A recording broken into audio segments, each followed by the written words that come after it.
Good evening, ladies and gentlemen. I'm your host, Richard Ortiz of The Fighter's Voice. And if you're just joining us, join us with our guest, Jose Carlos Ramirez, coming off of victory in Fresno, California, and is looking to get back in the ring and chase that belt. Whether it's Regis Prograis, Teofimo Lopez, Arnold Barboza, Josh Taylor, or even possibly Ryan Garcia, or even Tank Davis. I'm going to get the champ's take on this coming event taking place this Saturday. Ladies and gentlemen, once again, our guest, Jose Ramirez. Jose, as you know, there's a fight this Saturday. Tank Davis, Ryan Garcia, MGM Grand, all the records are going to be broken from sales, pay-per-view numbers. Numbers don't lie, women lie, children lie, even doctors and lawyers lie, but numbers don't lie. It's going to break all the records. Who do you have this weekend and why? Oh man, first and foremost, it's going to be a great show. And it's one of those fights that I think it's definitely, I don't know, man. It's a 50-50 fight, man. It's a fight that I just can't make a decision. Earlier,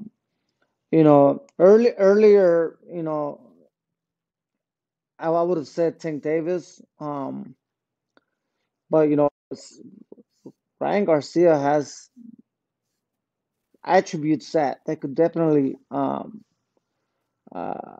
bring some trouble to Tank Davis. He has good speed, he has confidence, seems to have a lot of confidence in what he does, and he's lanky, he's tall, so we'll see. I think it's a 50-50 fight. It's a fight I wouldn't bet money on for sure. I mean, I don't bet in boxing. I don't bet on UFC. I bet on in football and stuff like that. Yeah. I really I never bet in boxing or any, contact sports like, UFC, one-on-one sports. So I wouldn't bet my money on that fight, just because I'm just excited to watch it and see what happens.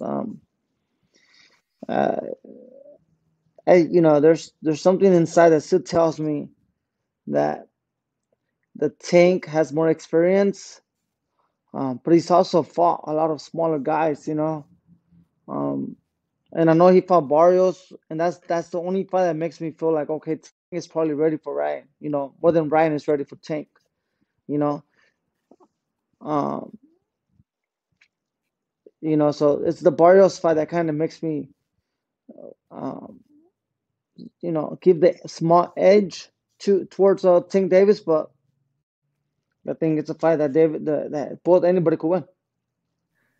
Jose, I wouldn't feel comfortable myself picking one without picking the other. Picking one over the other. I think I would have a different adventure if Ryan didn't give up a lot of his advantages with one regenerating himself with the weight, the energy after the weigh-in. I don't think that was very smart in his camp to take away his advantages that way. Yeah, but what people need to understand is what is this cost? Is this cost the 10 pounds right before he steps in the ring, or is it just the 10 pounds the next morning? You know what I mean? It's like, because between the morning and the fight, what is it?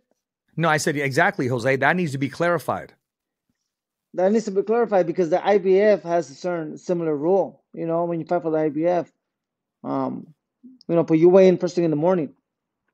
So, you could put in 10 pounds between the weigh-ins and the next morning, and you could put in an extra 8 pounds between the second weigh-in to the fight, or even 10 pounds, because it's still a long day.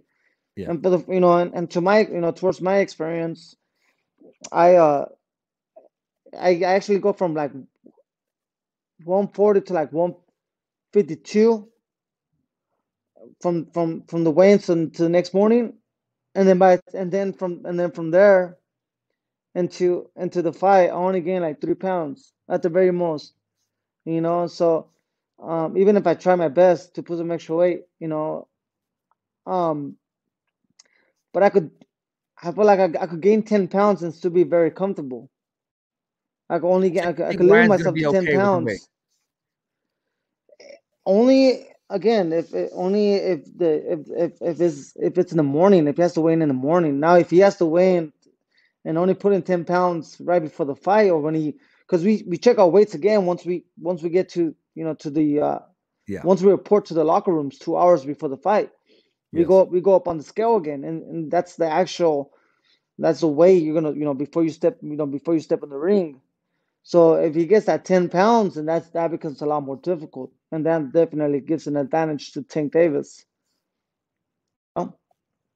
That's so that needs to be clarified for sure.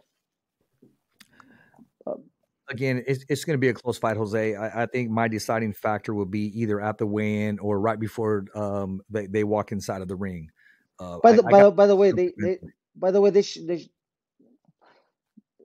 that wasn't necessary, brother. If they both make the weight, that's all that matters. Why worry about how much weight your opponent puts in?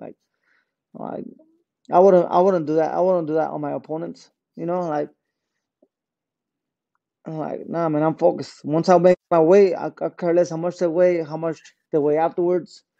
As soon as I step on the scale, I meet my requirements to make weight, to make my weight, and then I go and just focus on the fight, and getting myself right so I could be strong for for that one night. Plus, you don't want to you don't expect a 130. What is this fight? 136. A 136 pounder to put in too much weight either. You know what I mean? And they're gonna be sluggish. I don't think Ryan's gonna. I don't think Ryan. I think Ryan needs to maintain himself sharp and fast.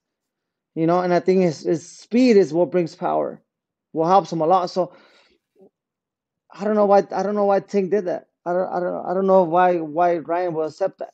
But. I think also too, Jose, it's a power trip, as if to say, okay, I am the A side, I am the shot caller here, and you will submit to this if you do want this fight. A little bit of head games, it could be, but I'm glad we're hearing it from an active fighter himself, because I can say all I want to say, but I'm not in the ring cutting the weight as you are. The fighters inside and out, Jose. Yeah, I was having lunch with Robert Shapiro, very well known lawyer. I was having lunch with him this past Sunday. He'll be at the fight, and he was telling me that he went to go see Ryan train, and Ryan looked. I believe it was only 3 pounds out the weight limit at 136. A week prior to the to the weigh-ins. That shows that the discipline of Ryan.